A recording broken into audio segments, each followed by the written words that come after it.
Hidden mission. Permintaan Nike.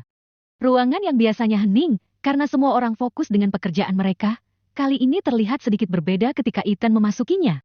Pria itu mengedarkan mata. Beberapa anak buahnya sedang berkumpul di satu meja. Dari apa yang Rungunya tangkap, mereka sedang membicarakan berita yang tadi pagi dia lihat. Menghela langkahnya, Ethan melirik sekitar. Sepertinya berita itu membuat semua orang tertarik. Ada yang bilang, orang itu pekerja Wells. Siapa yang bilang? Tetanggaku. Dia bekerja perusahaan angkutan Wells. Dan pria yang mengendarai truk trailer yang memuat kontainer 20 feet itu teman kerjanya. Bisa jadi dia orang yang sedang kerja tambahan. Zaman sekarang semua orang butuh uang banyak. Cek, kalian kan tahu pekerja Wells tidak boleh bekerja di tempat lain. Kita semua tidak boleh selingkuh. Apa kamu lupa poin dalam surat perjanjian? Ah, benar juga.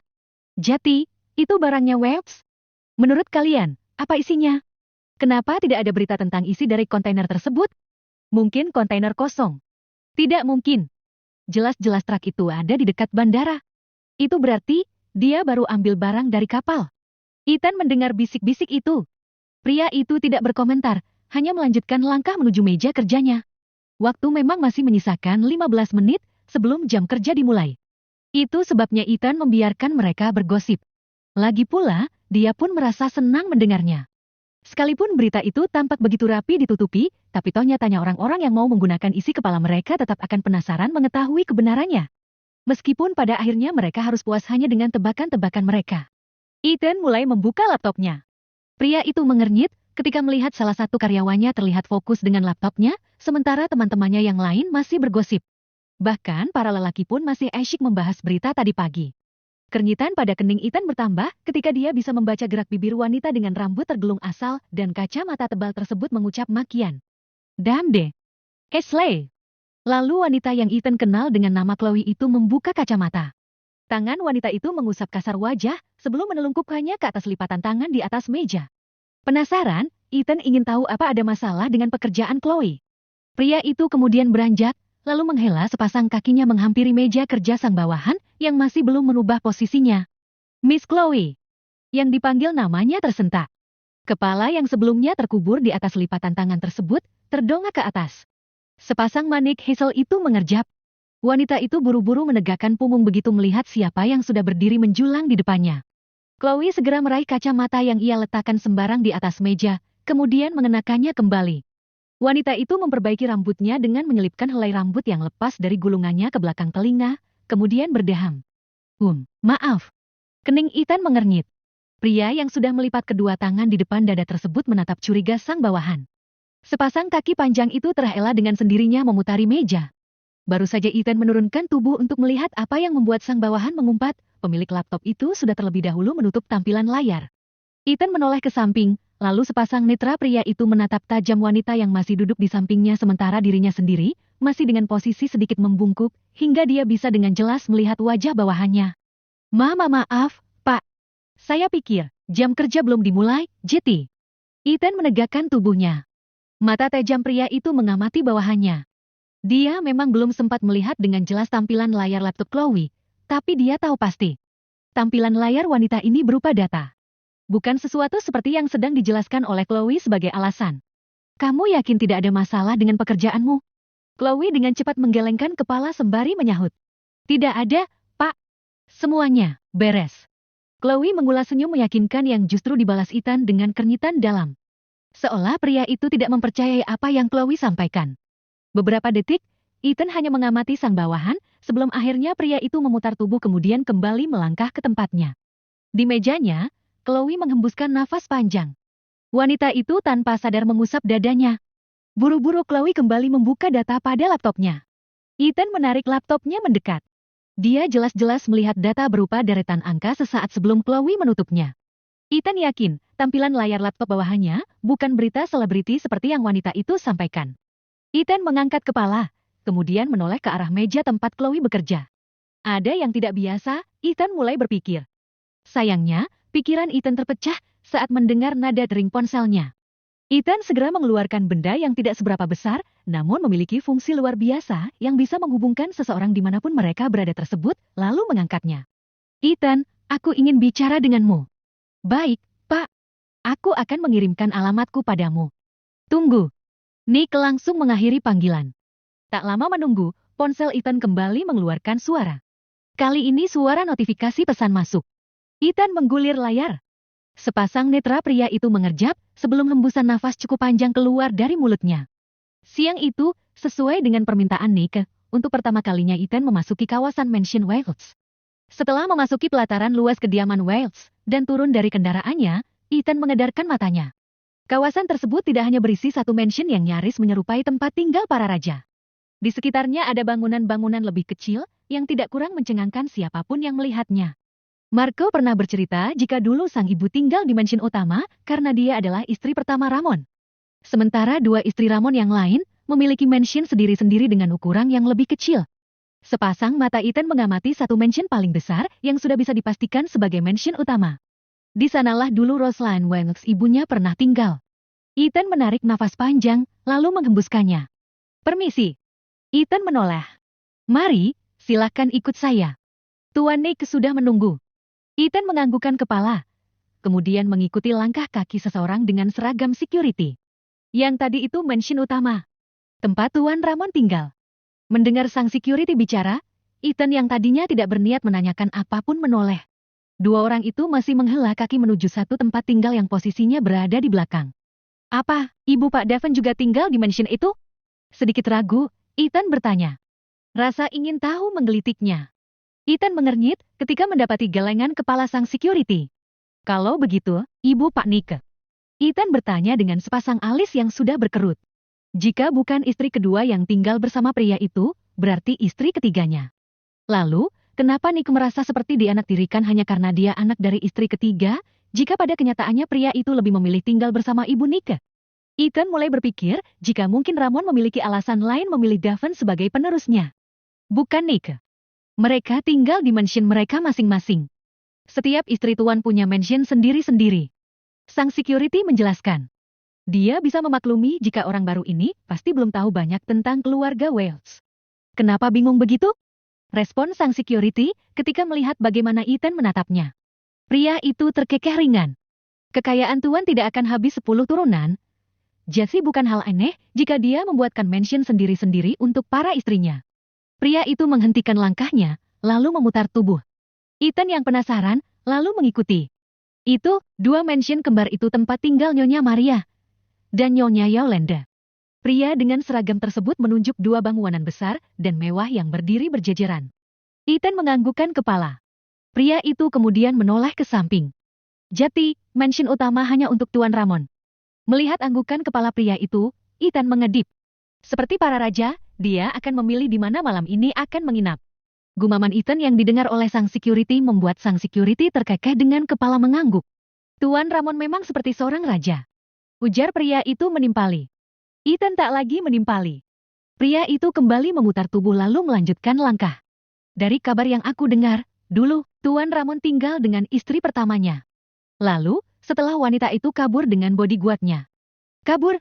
Ethan yang mendengar penuturan sang security langsung menoleh. Sepasang mata pria itu menatap tajam sang lawan bicara.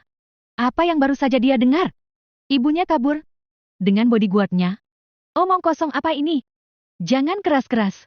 Memang itu yang aku dengar. Apa? Apa yang kamu dengar? Ethan menahan amarahnya. Bisa-bisanya mereka menganggap ibunya wanita tidak baik yang kabur dengan pria lain. Sungguh Ethan tidak habis pikir. Sang security berdecak. Jangan menceritakannya pada orang lain, kalau kamu mendengarnya dariku, oke. Ethan hanya menatap letak pria di hadapannya dengan mulut terkatup rapat. Kedua tangan pria itu sudah terkepal di sisi tubuh. Katanya, wanita itu hamil anak pengawalnya, makanya wanita itu kabur saat akan melahirkan. Dia pasti takut ketahuan Tuan Ramon, kalau bayi itu bukan bayi Tuan Ramon. Oh, Ethan rasanya ingin menghancurkan sesuatu saat ini. Semua keturunan Wales memiliki warna mata yang berbeda. Pria itu menunjuk matanya sendiri. Jadi, wanita itu pasti ketakutan, karena dia tidak akan bisa menyembunyikan kenyataan jika bayi itu bukan keturunan Wales. Geraham Ethan yang saling menekan bergemeletup. Pria itu kesusahan menahan amarahnya. Katanya lagi, waktu itu Tuan Ramon sempat marah besar. Isi mansionnya hancur. Tuan sudah mencoba mencari keberadaan wanita itu dan bodyguardnya, tapi tidak ketemu. Ethan mengatur nafasnya. Pria itu berusaha keras untuk tidak mengamuk saat ini juga dan menantang pria bernama Ramon itu untuk bertemu dengannya. Brings ke Ethan mengumpat dalam hati. Sebodoh apa sebenarnya pria yang katanya seperti raja itu? Nafas Ethan memburu karena emosi. Lalu, berita selanjutnya ternyata mereka mati terbakar di dalam mobil saat mencoba melarikan diri. Ethan yang masih berusaha susah payah mengelola emosi yang sudah akan meledak, kembali mengarahkan fokus pada sang security. Iya, mereka ternyata mati terbakar. Itu namanya karma. Wanita itu mengkhianati Tuan Ramon dan mendapatkan karmanya. Mendapati tatapan tamu tuan mudanya, pria itu kembali membuka mulut. Sudah, ayo. Nanti Tuan Nick marah-marah. Pria itu kemudian mengajak Ethan kembali melanjutkan langkah. Mansion Nick memang berada di belakang. Tidak hanya tempat tinggal pria itu, namun juga tempat tinggal Gavin ada di barisan belakang. Ethan menahan dengkusannya melihat seberapa mewah dan megah mansion kedua anak Ramon. Sedangkan dirinya, dia bahkan tidak dipercaya sebagai darah daging pria itu. Keabsahannya sebagai keturunan Wehots diragukan. Itu sudah membuktikan bahwa pria itu memang tidak mencintai ibunya. Jika Ramon benar mencintai ibunya seperti apa yang Marco ceritakan, pria itu tidak akan mempercayai omong kosong yang disebarkan oleh orang yang pasti membenci ibunya. Apa sekarang Ethan harus mencurigai kedua istri Ramon? Ibu Daven dan juga ibu Nike. Nah, ini mansion Tuan Nike. Mari, silahkan masuk. Pintu kediaman Nick sudah terbuka. Ethan kemudian masuk bersama sang security yang masih setia menemani langkahnya. Oh, ada tamu? Sepasang bola mata Ethan refleks bergulir saat romunya menangkap suara seorang perempuan. Ethan mengedip mendapati wanita dengan perut besar berdiri di depannya. Iya, Nyonya. Ini Pak Ethan, tamunya Tuan Nick. Pria itu menjelaskan. Oh, Ethan. Suamiku ada di gazebo belakang. Antar saja dia ke sana. Wanita itu melirik sang tamu beberapa saat. Ayo, ke belakang. Ethan menganggukkan kepala ke arah wanita hamil tersebut sebelum kembali melangkah mengikuti sang security. Itu istri Tuan Nick. Namanya Nyonya Samantha. Lagi, tanpa Ethan tanya, pria yang berprofesi sebagai salah satu security di Mansion Wells sudah terlebih dahulu memberitahu. Mereka menikah beberapa bulan lalu, tapi tidak dirayakan besar-besaran seperti Tuan Daven besok. Ethan memperhatikan setiap informasi yang didapatnya dengan gratis dan tanpa harus bersusah payah memberikan ancaman. Itu Tuan Nick. Silahkan. Saya kembali ke pos. Kali ini Ethan menganggukkan kepala, lalu mengucap terima kasih sebelum sepasang kakinya terhela menuju gazebo. Nick terlihat sedang menikmati rokoknya. Mendengar suara langkah mendekat, pria yang baru menghisap puntung rokoknya tersebut menoleh. Nick kemudian mengedik memberi isyarat pada Ethan untuk ikut duduk bersamanya. Ethan berjalan memutari gazebo, kemudian duduk di tepi. Pria itu mengedarkan mata ke sekeliling tempat tersebut.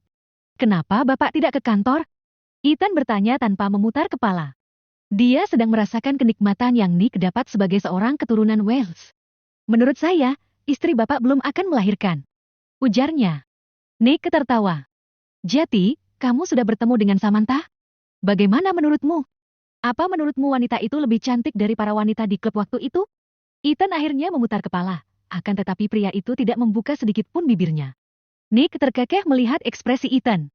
Aku tahu kamu tidak akan menjawab pertanyaanku. Pria itu kemudian mengibaskan tangannya. Sudahlah. Bukan untuk itu aku memanggilmu ke sini.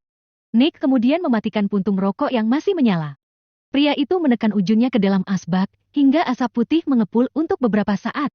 Semalam, ada yang menyabotasi barang kami. Ujar Nick memulai ceritanya. Ethan mendengarkan. Mereka melumpuhkan anak buah kami dan menghancurkan barang senilai ratusan juta dolar. Ethan memperlihatkan wajah terkejut. Kami masih belum tahu siapa mereka dan apa motifnya. Tapi yang jelas, mereka bukan saingan Papa di pasar gelap. Bagaimana Bapak tahu? Nick berdecak. Pria itu kemudian merubah posisinya ikut duduk di tepi gazebo dengan kaki menjejak rumput hijau di bawahnya. Mereka tidak membunuh satupun dari anak buah Papa. Bahkan termasuk sopir truk kontainernya. Lalu Nick tertawa cukup keras. Anehnya, mereka justru menumbangkan para pengawal yang berbadan besar-besar itu dengan obat tidur. Nick kembali tertawa setelah menyelesaikan kalimatnya. Mereka ditemukan di dalam mobil yang sudah bertabrakan dalam keadaan mendengkur. Nick menoleh ke samping. Apa menurutmu itu tidak lucu? Tanya Nick yang tidak mendapati Ethan tertawa sepertinya. Padahal menurut Nick, apa yang penyabotas itu lakukan sungguh lucu. Ethan menahan kedutan bibirnya. Sebenarnya, dia juga ingin tertawa saat membayangkan mereka mendapati pada pengawalnya tertidur di dalam mobil yang mengalami kecelakaan beruntun. Berita itu tidak ada. Pancing Ethan yang tidak menanggapi perkataan Nick. Ethan masih mengingat pesan Marco untuk tidak sering tersenyum di depan Wales. Karena menurut Marco, dia memiliki senyum yang mirip dengan penguasa utama Wales. Benar-benar menyebalkan. Kamu benar-benar tidak mengerti Wales, Ethan. Nick menatap sang bawahan dengan kepala menggelang tidak percaya. Ethan sangat cerdas, tapi kenapa pria itu tidak bisa membaca situasi?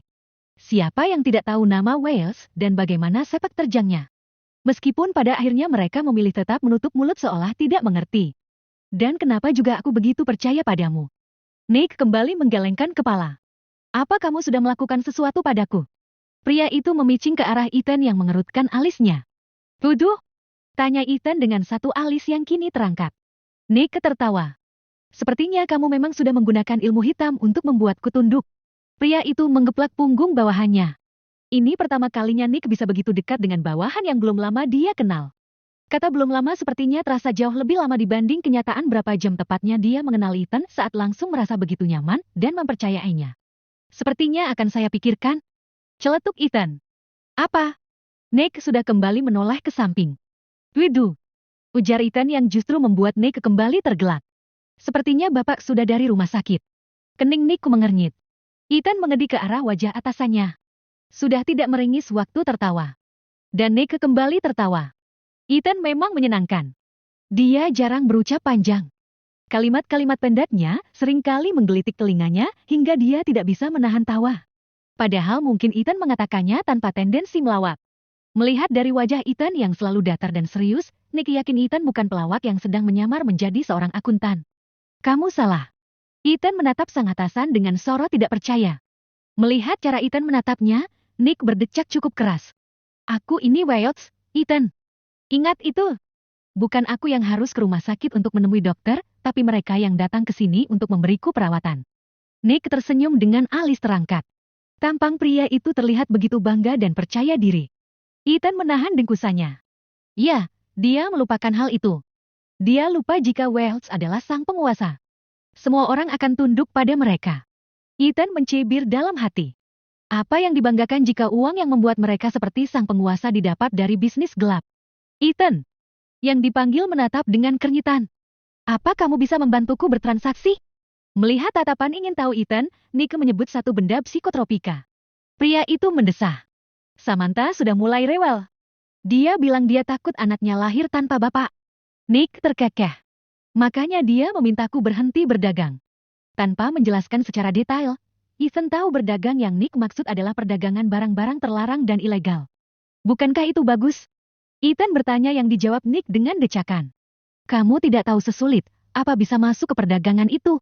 Dan setelah apa yang aku lakukan pun, Tuan Ramon yang terhormat masih tidak menatapku. Mungkin, jika aku tidak memiliki warna mata yang berbeda, aku bahkan tidak akan bisa mendapat posisi bagus di perusahaan Wales. Keluh Nick. Ethan diam sesaat. Apa, Davin juga berdagang?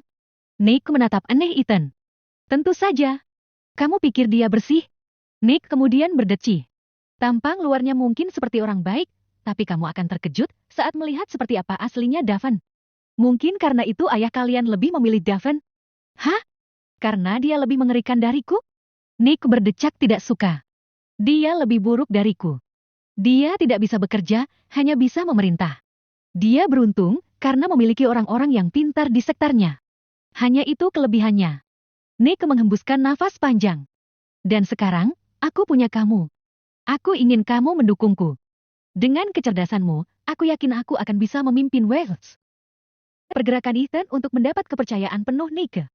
Kamu yakin tidak membutuhkan bantuanku? Marco bertanya, ketika melihat Ethan sudah bersiap dengan setelan jas berwarna hitam. Ethan menoleh. Akan ada banyak anak buah Wales. Bagaimana bisa aku meminta paman ikut bersamaku? Itu sangat berbahaya. Tapi kamu jelas akan masuk ke sarang harimau. Aku sudah masuk ke sarang singa, paman. Niat Ethan adalah untuk bercanda agar pamannya tidak terlalu mengkhawatirkannya. Lagi pula, bukankah memang benar jika dia sudah masuk ke sarang singa Wales? Aku akan mengawasimu dari jauh. Ethan menghela langkah menghampiri sang paman yang sedang duduk di tepi ranjang memperhatikan dirinya. Pria itu berdiri menjulang di depan Marco, hingga membuat Marco mengangkat kepala. Lihat, kan Paman? Aku bukan lagi anak kecil yang harus selalu Paman lindungi. Aku sudah setinggi ini sekarang. Sebentar lagi aku bahkan sudah akan berusia 30 tahun. Aku bahkan malu jika mengingat Paman yang terus menjagaku, meskipun aku sudah sedewasa ini. Marco berdecak mendengar kalimat panjang Ethan. Jangan terus menganggapku masih Ethan yang sama yang takut dengan ular. Ujar Ethan mengingat ketika ia kecil, ia benar-benar takut pada hewan melata yang sering kali ia temui di sekitar rumah tinggal mereka. Marco mengulung senyumnya. Ya, mungkin dirinya masih menganggap Ethan anak kecil yang harus dia lindungi. Padahal, anak kecil itu kini sudah menjadi pria dewasa yang tangguh. Lebih tangguh dari dirinya yang kini sudah tidak muda lagi. Marco menghembuskan nafasnya. Mau berapapun usiamu, bagi Paman, kamu tetap anak yang harus Paman lindungi dengan taruhan nyawa. Aku tidak pernah meragukan kesetiaan Paman pada ibu selama ini. Dan juga padaku. Tapi sekarang giliranku untuk melindungi Paman. Ethan tersenyum lebar. Aku yakin sudah jauh lebih kuat dari Paman. Ethan kemudian menepuk pelan bahu sang Paman. Sekarang, aku pergi dulu. Nanti akan aku ceritakan semuanya. Ethan kemudian memutar tubuh, lalu menghela kaki keluar kamar. Marco beranjak. Pria itu berjalan mengikuti sang tuan muda, hingga sampai di pintu keluar. Aku pergi, Paman. Paman jangan pergi kemana-mana kalau Paman tidak yakin tempat itu aman. Peringat Ethan mengingat penyamaran Paman sudah terbongkar. Dia belum memberitahu Marco tentang rumor yang beredar di Mansion Wales tentang kejadian 28 tahun lalu. Dia juga belum bercerita jika dia sudah memasuki kawasan Mansion Wales. Aku akan menemui orang gitu. Ethan yang sudah keluar, memutar kembali tubuhnya. Pria itu menatap Marco yang berdiri menyandar di ambang pintu yang terbuka. Teman lamaku yang kemarin melihatku. Apa tidak bisa menungguku? Kita pergi bersama-sama. Ethan merasa tidak tenang membiarkan sang paman menemui salah satu kenalan sang paman di masa lalu sendirian. Apalagi, orang itu memergoki Marco yang sedang dalam penyamaran. Justru kamu tidak boleh muncul di depannya. Dia belum tahu tentang kamu. Marco tersenyum. Jangan khawatir. Aku akan baik-baik saja. Dia sudah sama tuanya denganku. Ethan tidak bisa menahan tawanya mendengar candaan sang paman. Baiklah kalau begitu. Paman hati-hati. Marco mengangguk. Kamu juga. Kabari Paman setelah semua selesai. Ethan mengangguk sebelum memutar tubuh lalu melanjutkan hela kaki yang sempat tertunda. Sebelah tangan pria itu masuk ke dalam kantung jas ketika merasakan getaran ponsel. Ya, saya sedang di jalan. Ethan segera mematikan sambungan ponsel setelah mengatakan posisinya. Pria itu berjalan lebih cepat memasuki kotak besi yang akan membawanya ke lantai bawah. Tiba di lantai dasar, Ethan mengeluarkan remote, kemudian menekannya ketika melihat mobilnya berada beberapa meter di depannya. Pria kemudian meraih pintu dan masuk ke dalam mobil. Tidak membutuhkan waktu lama, mobil berwarna hitam itu sudah melaju keluar basement apartemen, lalu meluncur bersama kendaraan lain di jalan raya. Ethan melajukan mobilnya dengan kecepatan di atas rata-rata. Pria itu melirik koper yang ada di kursi samping. Koper yang berisi penuh uang. Ini pertama kalinya dia akan melakukan transaksi untuk mewakili Nick yang tertahan oleh sang istri. Tiba tak jauh dari tempat transaksi, dia bisa melihat dua mobil hitam yang berjajar di bahu jalan. Begitu mobilnya melintas, kedua mobil itu melaju di belakangnya. Ethan menekan semakin dalam padal gas. Sepasang mata pria itu untuk sepersekian detik mengawasi spion. Ethan menyalakan lampu sein, lalu menurunkan kecepatan mobil begitu tempat tujuannya sudah terlihat. Dua mobil di belakangnya melakukan hal yang sama. Tiga mobil yang sama-sama berwarna hitam tersebut berbelok, kemudian memasuki pelataran sebuah bangunan yang terlihat sudah lama tak terurus. Beberapa orang dengan pakaian hitam-hitam langsung keluar dari gedung yang pernah berfungsi sebagai gudang. Ethan memarkirkan mobil, lalu segera melepas seat belt. Ethan meraih koper di kursi sampingnya. Pria itu kemudian mendorong pintu. Ethan keluar dari mobil dengan beberapa orang yang sudah berdiri di belakangnya. Mereka adalah anak buah Wales yang mengikuti mobilnya. Sementara di hadapan mereka juga sudah berjajar beberapa orang dengan tubuh besar serta wajah sangar. Seorang dengan tubuh yang tidak terlalu besar dan warna setelan jas berbeda berjalan mendekati Ethan. Pria itu mengamati Ethan dengan seksama sebelum kemudian mengedipkan kepala. Meminta Ethan untuk mengikutinya. Ethan berjalan mengikuti pria tersebut tanpa membuka suara. Dari yang didengarnya, pria ini bernama Futo. Seorang bandar narkoba terkenal. Nick menghubungiku. Dia bilang dia tidak bisa datang sendiri. Benar. Ethan menjawab.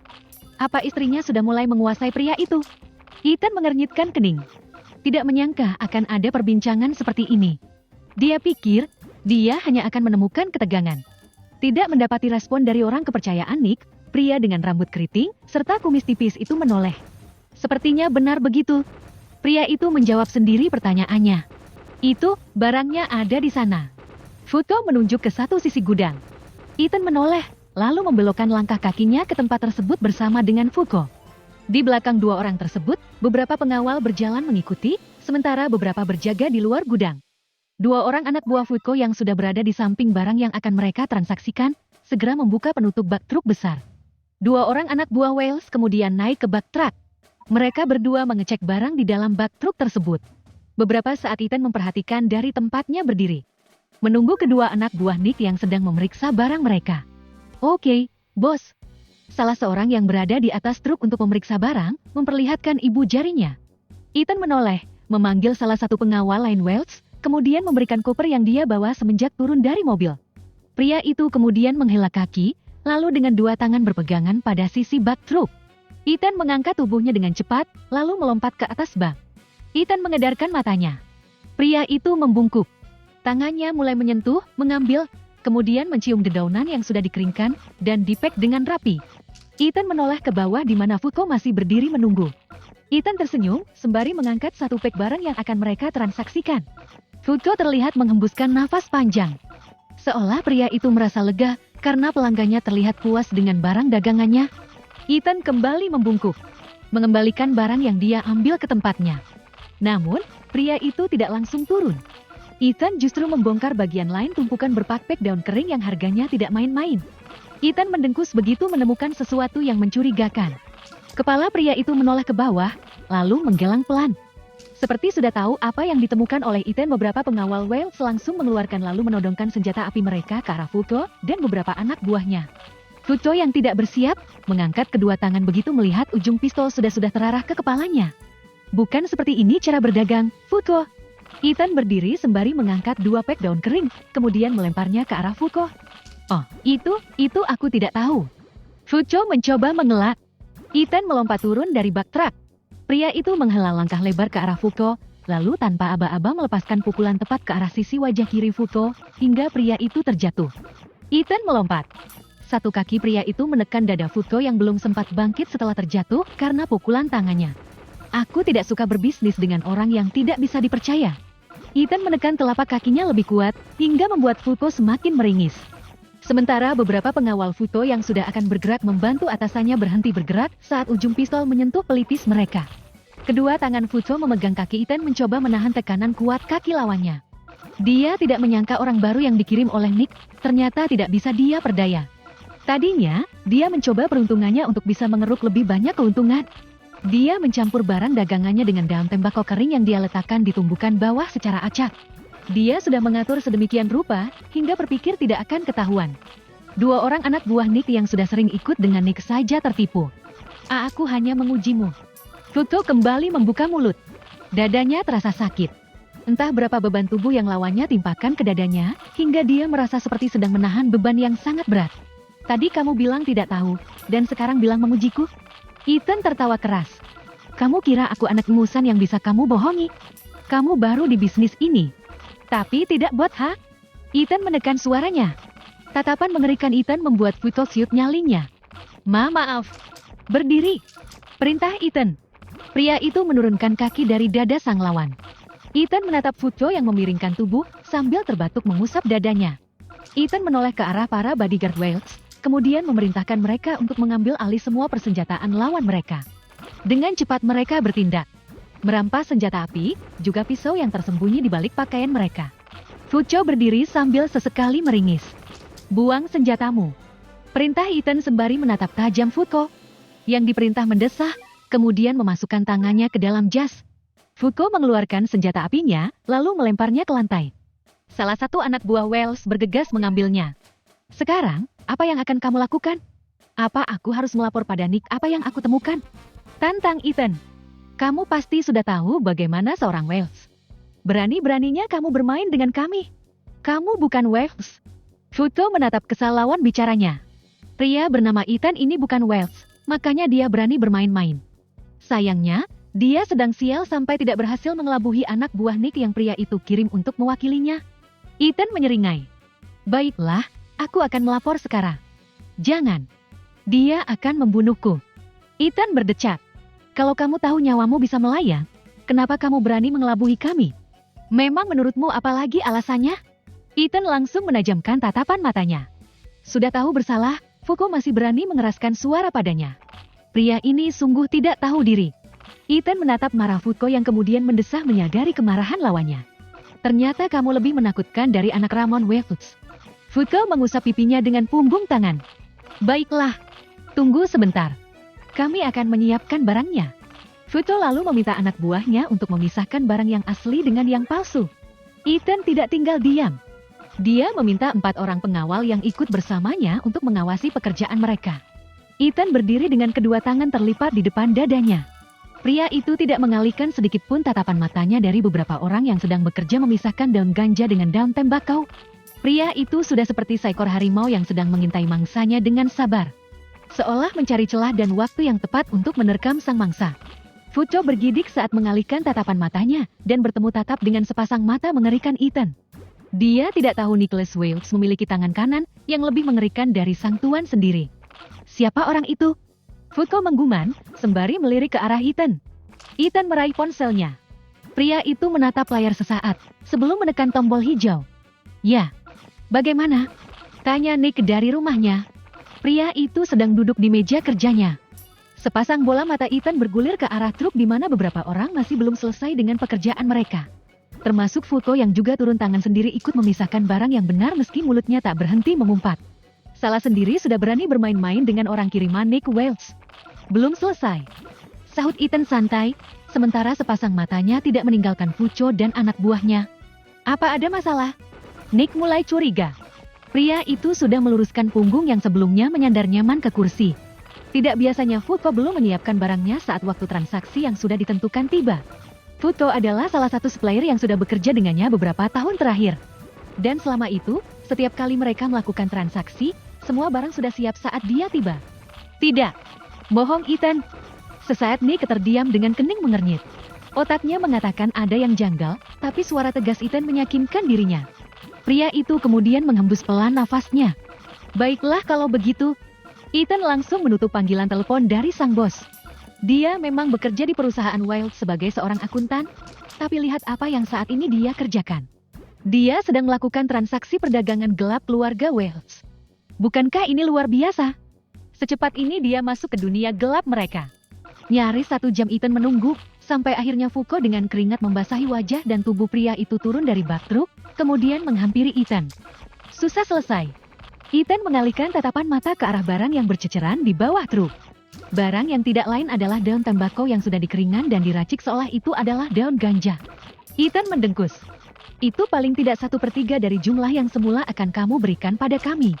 Fuko mengedip, kemudian mengikuti kemana arah tatapan mata Ethan tertuju. Lagi, Fuko mengedip. Dia belum memberitahu jumlahnya, dan pria ini sudah bisa menebaknya dengan tepat hanya dengan melihatnya. Fuko benar-benar penasaran pada pria yang Nick kirim untuk mewakili pria itu. Siapa kamu sebenarnya? Tidak penting untuk mengetahui siapa aku. Kita selesaikan bisnis ini. Aku sudah malas berada di tempat seperti ini. Baiklah. Siapapun kamu, sekarang aku tahu, aku tidak bisa bermain-main denganmu. Aku juga tidak akan membuat semuanya semudah ini, jika kamu berani membohongiku sekali lagi. Aku tidak bodoh. Aku tidak mungkin melakukannya lagi. Janji Fuko sembari menghembuskan nafasnya. Siapapun orang ini, dia tidak akan membahayakan nyawanya sekali lagi. Ethan menoleh ke arah satu pengawal Waves yang masih memegang kopernya. Ethan kemudian menyebut sejumlah angka dan meminta pria itu mengeluarkan dari koper. Kenapa kamu menguranginya lebih banyak? Keluh Fuko mengetahui berapa jumlah uang yang Ethan keluarkan dari koper.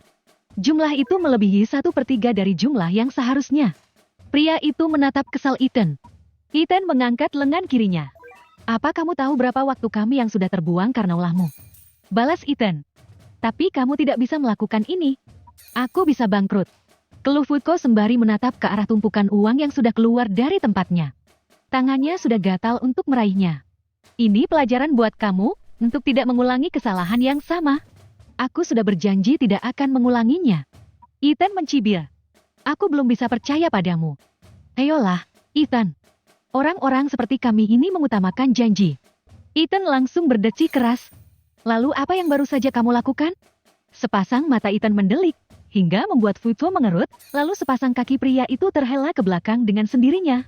Ethan menarik nafas panjang, kemudian menghembuskannya keras-keras. Pria itu kemudian menghela langkah menghampiri salah satu pengawal yang baru saja selesai mengeluarkan sejumlah uang, seperti yang dia minta. Ethan meraih kembali koper lalu pria itu mengambil satu gepok uang. Ethan memutar tubuhnya.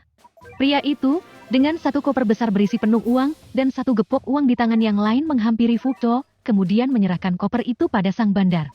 Ini, kamu bisa menghitungnya lebih dulu sebelum membawanya pulang. Futo menyambar koper dari tangan Ethan. Aku percaya padamu. Tidak seperti kamu yang tidak bisa percaya pada orang lain. Futo menggerutu. Pria itu sama sekali tidak berniat untuk membuka koper dan menghitungnya kembali. Satu sudut bibir Ethan terangkat. Apa kamu yakin tidak akan memeriksa isi koper itu lebih dulu? Apa kamu yakin tumpukan uang di bawahnya bukan uang palsu? Seketika sepasang mata Fuko membelalak. Pria itu buru-buru menjatuhkan tubuh ke lantai. Duduk bersila, kemudian membuka kopernya. Dia tidak terpikir apa yang Ethan katakan mungkin saja terjadi. Sementara itu, Ethan tertawa cukup keras, hingga membuat Futo yang sedang sibuk memeriksa uangnya mendongak. Pria itu menyipit menatap pria yang masih berdiri menjulang tak tahu dari tempatnya tertawa keras. Kening Futo mengernyit semakin dalam, sementara sepasang matanya menatap lekat-lekat Ethan yang masih belum berhenti tertawa. Dia merasa seperti sedang melihat seseorang. Tapi siapa? Futo menggaruk kepalanya, kala masih belum berhasil mengingat di mana pernah melihat sosok yang begitu mirip dengan Ethan yang sedang tertawa. Apa mungkin dia dan Ethan memang sudah pernah bertemu sebelumnya? Futo semakin pusing. Pria itu kemudian menggelengkan kepala mengusir pertanyaan di dalam kepalanya, yang ia anggap tidak penting. Yang penting sekarang adalah memastikan semua uang yang dia terima asli. Dia sudah rugi, dan tidak mau rugi lebih banyak lagi. Futo mencerca Ethan dalam hati. Kemarilah kalian berempat. Orang yang ditunjuk Ethan saling bertatapan. Iya, kalian. Kemari. Bukannya langsung bergegas menghampiri Ethan, keempat pengawal Fuko itu justru menoleh bersamaan ke arah sang bos yang masih sibuk dengan uangnya. Yang bahkan tidak mengangkat kepalanya dari tumpukan uang itu sedikit pun. Ethan menggelengkan kepala. Kenapa? Apa kalian takut aku akan membunuh kalian? Kalau aku memang ingin mengirim kalian ke alam lain, sudah aku lakukan dari tadi. Dasar! Cepat kemari! Galak Ethan yang kemudian membuat keempat pengawal Fuko terbirit lari menghampiri Ethan. Mereka tidak ingin musuh bosnya berubah pikiran ingin menghabisi nyawa mereka. Iya, Tuan. Ada apa? Tanya salah seorang pengawal Fuko dengan kepala tertunduk. Hela nafasnya terdengar tidak beraturan. Ethan menghembus keras nafasnya. Ini, bagi untuk kalian berempat. Pengawal dengan tubuh paling besar yang masih menundukkan kepala dalam seolah sedang ketakutan menunggu vonis hukuman mati itu mengedip beberapa kali sebelum perlahan mengangkat kepalanya. Tidak langsung menerima satu gepok uang yang terulur di depannya, pria itu justru menoleh ke kanan dan kiri. Bertatapan dengan ketiga temannya. Dia takut kena prank. Tidak mau? Tanya Ethan kala uluran tangannya masih belum bersambut. Sepasang alis pria itu terangkat. Berikan padaku. Tangan yang sudah nyaris terulur untuk menyambut satu gepok uang itu berhenti bergerak. Kepala sang pemilik uang menoleh ke samping. Futo sudah berdiri. Pria itu meninggalkan koper yang masih terbuka begitu saja begitu menyadari apa yang sedang terjadi. Itu jelas uangnya. Anak saja Ethan memberikannya pada keempat pengawalnya. Dia sudah membayar mereka setiap bulannya. Itu punyaku. Ethan menelengkan kepala. Pria itu menatap tajam pria yang kini sudah mengulurkan tangannya. Apa kamu masih tidak mengerti kesalahanmu? Tekan Ethan sembari menajamkan tatapan matanya. Kamu berbohong, berusaha menipuku untuk mendapatkan keuntungan lebih. Kamu membuang waktu berhargaku. Kamu juga membuat orang lain mengerjakan pekerjaan 2 kali. Ethan berdecak. Apa kamu ingin aku berubah pikiran? Aku bisa melaporkan tingkahmu pada Nick, dan kamu tahu apa yang bisa Nick lakukan. Fuko langsung mendengkus begitu mendengar ancaman Ethan. Berdecak, Fuko lalu memutar tubuh dan kembali menghampiri kopernya yang masih terbuka. Meski masih menggerutu, namun Fuko tidak lagi mendesak. Pria itu hanya melirik kesal tingkah Ethan yang malah memberikan satu gepok uang yang pria itu ambil darinya pada keempat pengawalnya. Bagi yang rata. Jangan ada yang merasa pantas mendapat bagian lebih. Ethan menatap tajam satu persatu dari keempat pria di hadapannya. Pria dengan tubuh paling besar, mengangguk kuat. Pria itu akhirnya tersenyum begitu satu gepok uang sudah berpindah ke tangannya. Ternyata, bukan prank. Terima kasih. Terima kasih. Pria itu mengangguk beberapa kali. Setelahnya, pria itu mengikut teman yang berdiri di kanan dan kirinya. Ketiga temannya kemudian ikut mengucapkan terima kasih sembari menundukkan kepala. Ethan kemudian mengalihkan fokus ke arah Fuko yang masih duduk melantai. Kami bukan orang yang suka bermain dengan kepercayaan. Kami bukan pembohong. Setelah mengatakan itu pada Fuko yang terhenyak di tempatnya, Ethan langsung membawa langkahnya menjauh. Kita pergi sekarang. Perintah Ethan pada salah satu pengawal Waffles. Orang yang diperintah mengangguk, lalu dengan sigap mengatur beberapa temannya. Ada yang menuju truk dengan bak berisi penuh daun yang akan membuat orang kecanduan, lalu sebagian lagi berderap di belakang Ethan keluar gudang. Tiba di samping mobilnya, seorang pengawal memberikan satu kanton plastik berisi uang yang dikeluarkan dari koper. Ethan menerima. Tunggu. Cegah Ethan ketika sang pengawal sudah akan berlalu. Ethan membuka kantong plastik, kemudian mengeluarkan satu gepok uang. Kamu bagi dengan yang lain. Dan ingat, tidak ada kejadian apa-apa malam ini. Beritahukan pada yang lain. Pesan berisi ancaman tersirat yang diangguki oleh pengawal Waffles. Setelahnya, Ethan kemudian masuk ke dalam mobil. Pria itu meletakkan kantong plastik ke kursi penumpang di sampingnya. Ethan menghembuskan nafas. Sebelah tangan pria itu menarik sabuk pengaman. Menyalakan mesin mobil, Ethan berdiam diri. Kepala pria itu tertoleh ke samping memperhatikan arah gudang hingga kemudian truk berisi barang terlarang itu melaju keluar. Ethan menggerakkan tunggangannya mengikuti pergerakan truk pengangkut. Di belakangnya, dua mobil berisi para pengawal Waffles mengikuti. Tujuan mereka kali ini adalah dermaga. Tempat mereka akan menyeberangkan barang terlarang tersebut. Sudah ada pembeli yang akan menerima kiriman tersebut. Ethan menghembuskan nafasnya. Ingin sekali dia meledakkan truk di depannya, hingga barang terlarang tersebut tidak sampai ke orang lain dan mengakibatkan jatuhnya banyak korban. Sayangnya, kali ini dia harus menutup mata. Dia perlu mendapatkan kepercayaan penuh Nike, supaya bisa masuk lebih dalam ke lingkup Waffles. Hanya ini cara agar dia bisa segera menyelesaikan misinya. Ethan merasa dadanya sesak. Sekarang, dia sungguh bersyukur karena selama ini tidak hidup sebagai Waffles. Ethan tidak bisa membayangkan seperti apa dirinya jika dia tumbuh di dalam keluarga Waffles. Mungkin saat ini dia sudah menghilangkan banyak nyawa dan juga sudah meracuni banyak orang. Ethan mengawal truk pengangkut sampai benar-benar masuk dermaga dan memastikan barang milik Waffles tersebut sudah terangkut kapal. Ethan duduk di atas kap mobilnya. Satu kakinya tertekuk ke atas, sementara satu kaki yang lain menggantung.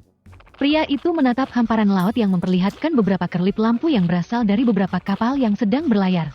Ethan sedang memikirkan bagaimana cara agar dia bisa mendapat informasi tentang kedua istri Ramon. Instingnya semakin kuat menuntunnya untuk menyelidiki dua wanita Ramon tersebut.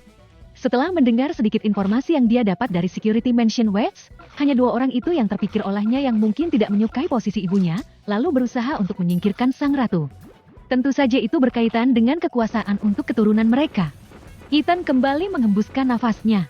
Entah siapa di antara kedua wanita Ramon, pastinya orang itu jugalah yang menghembuskan rumor jika ibunya berselingkuh, lalu lari dengan selingkuhannya.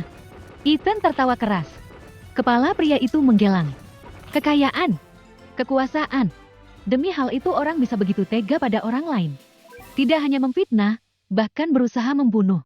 Bukan hanya seorang wanita lemah, bahkan bayi yang tidak tahu apa-apa, yang masih belum memiliki kekuatan apapun selain menangis. Sungguh tega mereka.